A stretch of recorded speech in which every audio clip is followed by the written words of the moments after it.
All right, everybody. Trendy John back from Simpler Trading. So I'm really liking the routine of maybe starting something where I give you either the worst trade I feel like I took in the last couple days or week to maybe one of my best trades, something like that. So I'm going to start here with one that is we went over BAC last week.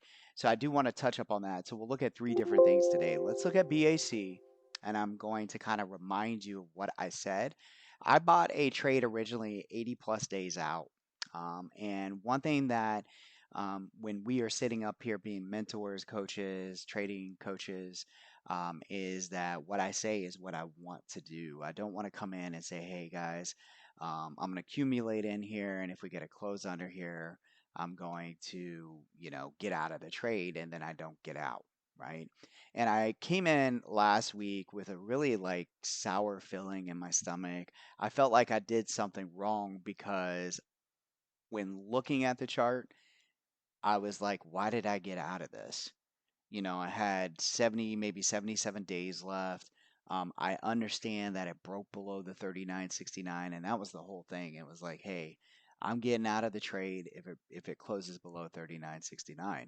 Well, when I came in here, I noticed that on that Friday, we literally hit an inside and out formation. I mean, my sole existence is to find these levels, right? When I'm trading as a supply and demand trader and trade these levels. And I thought to myself, man, I really don't think I did the right thing here, but I had to stick to what I said.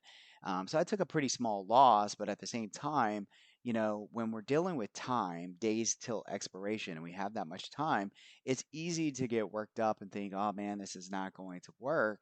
But man, when you come into something like this, I should have doubled down. I mean, that is my type of trade is scaling in, and if I get the opportunity, the market really push back on the XLF, the financials, things came down and I thought, man, I just let go of this trade. And well, here we are 1 week later from my last video that said, I think I did the wrong thing by getting out. And I do. I think I did the wrong thing because I could have doubled down into the zone and made some money back clearly, but it's still not up above 39.69 where I wanted to see it, but still you guys can see how well the zone works. So that was just kind of a follow up on BAC.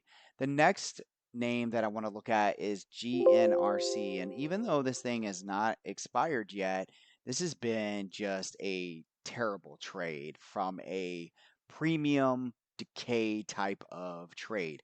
Not only did I buy a little bit out of the money, but we had come into a level where I felt like, hey, I'm going to go closer to at the money instead of adding to a bunch of, out of the monies. And this was built on technicals, but also speculation. We had Hurricane Debbie out there, and I thought to myself, okay, if this thing ends up being, pretty bad, we could see this stock really rip. Um, I thought that I did really well because on the day of their earnings, instead of chasing this trade, I identified right here that there was an inside and down formation. So I already knew that this was supply. Okay. And so when we get into supply, SUPPLY, we expect price to reject. That's exactly what it did. So I felt really good. I was like, man, I didn't jump into this trade. I didn't chase it. And I even waited for it to come back and I bought into it. But man, it just kept dumping and dumping, because right around 148 is where I expected buyers to come in. And it dumped all the way down into 134. So pretty, shocking pullback in my opinion. I thought, man, this thing looks bullish. It hit supply, just give it a little bit of time. But when I'm looking over here and you're noticing, some of the past behavior, it's not the greatest. Like their down candles are nasty. This kind of reminds me of the old days when I would try to trade Palo Alto, like PANW, back in the old days, like years ago. It's just like when it went down, it was vicious, and when it went up, it was just kind of lethargic and boring. It's really not that exciting now that I'm sitting here studying these candles. So, what did I do wrong? I don't think I did anything wrong. I think what I want to be able to really push out there towards you all is, or to you, is that one, you can't always win a trade. Two, I'm always got my allocation in check, so I'm not too concerned when things go against me. I'm not putting all my cash into one trade, so I'm not worried about that. I think it's more of a lesson learned. I think what I learned here is that the overall liquidity and maybe the interest in this name is not really where I would like to have my interest. It just really seemed not favorable, right? Not favorable. But again, this thing could have also worked for me, and I would be sitting here telling you, man, this is amazing to be on the right side of the trade. So, my lesson here is that I need to study GNRC just a little bit more, get a little bit more comfortable with it. I mean, I see that it respects my levels and does, very well. I just don't like how the premium evaporated on these things. Now, the stock going forward, it found a little bit of love last week, and could continue to push up, and I still have time. So if it breaks above 148, I do believe that this thing could start moving back up towards this 166. Do I think it will happen next week? I don't think so. Their weekly ATR is only about 12, so let's just say that all it does is go up for the next couple days. You could see an extra 12 bucks on this, so around 156 or so. Now I'm currently holding the 165 calls, and I had the 155 calls. So the 155s, there is a possibility that I could be in the money, and can make a little bit of money back. But this has been, I would say, my worst trade over the last several days. Again, allocation was in check. I didn't lose a lot of money. Matter of fact, is a pretty small amount.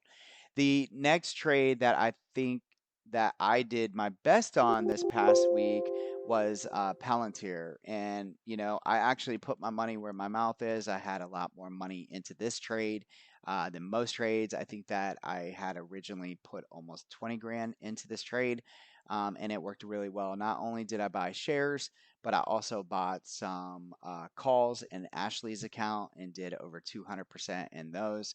What I loved about this trade is we had several things going on. We had the famous ACDC strategy that we use right here in Trendy Trading.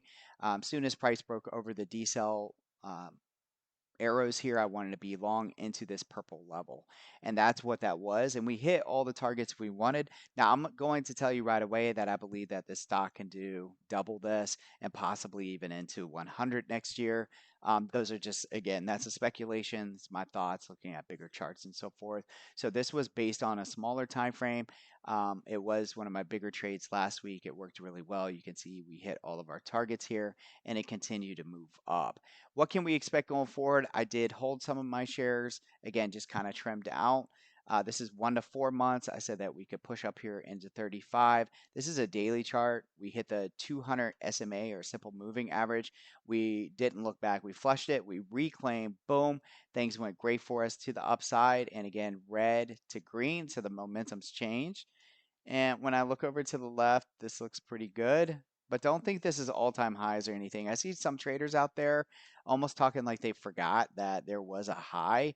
And you're going to see this on a quarterly chart. This is really important to make sure that you're looking at everything. Okay, and that's what it looks like. So your high is actually over here, way over here in the 40s.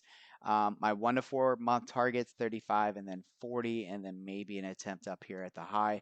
But as of right now, this thing looks great from a quarterly perspective. Matter of fact, we cleared this resistance level, and I think as long as we can hold 28.6, we continue up here towards this 35 level. They did get a contract, I think, is what I heard over the weekend, with the Air Force for several $1 million. So yeah, there'll probably be a little bit of momentum there. So be looking out for this on the watch for tomorrow. I hope you guys enjoyed this quick review of some of the ugly and some of the good. Have a great day.